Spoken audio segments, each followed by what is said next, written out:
السلام علیکم ویورز، میں ہوں آپ کا اپنا اسٹرولجر محمد ستار باقر۔ 21 اپریل تا 27 اپریل اس ہفتے کا آغاز جذباتی اتراؤ چڑھاؤ سے ہو سکتا ہے۔ بعض پرانے معاملات دوبارہ زیر بحث آ سکتے ہیں، خاص طور پر خاندانی یا قریبی رشتہ داروں سے متعلق۔ بہتر ہوگا کہ غصے اور جلد بازی سے گریز کریں اور تحمل سے بات چیت کریں۔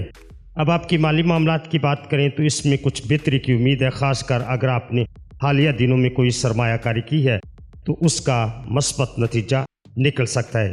کاروباری افراد کے لیے یہ ہفتہ نیا معاہدہ یا شراکت کی صورت میں فائدہ مند ثابت ہوگا۔ محبت اور رومان کے حوالے سے وقت خوشگوار ہے۔ اگر آپ پہلے سے کسی رشتے میں ہیں تو تعلق مضبوط ہوگا، اور اگر تنہا ہیں تو کوئی دلچسپ ملاقات ممکن ہے۔ تعلیم اور پیشہ ورانہ معاملات میں دھیان مرکوز رکھنا اس ہفتے آپ کے لیے ضروری ہوگا۔ اگر آپ امتحانات کی تیاری کر رہے ہیں یا کسی انٹرویو کی پلاننگ ہے تو پھر بھرپور محنت آپ کو نمایاں کامیابی دلا سکتی ہے۔ صحت کے حوالے سے موسم کی تبدیلی آپ کو متاثر کر سکتی ہے، خاص کر گلے یا سینے کی خرابی سے خود کو بچائیں۔ یہ ہفتہ آپ کو خود پر قابو اور حکمت عملی کے ساتھ چلنے کا سبق دے گا۔ صبر، دانشمندی اور نظم و ضبط اپنائیں، کامیابی آپ کی منتظر ہے۔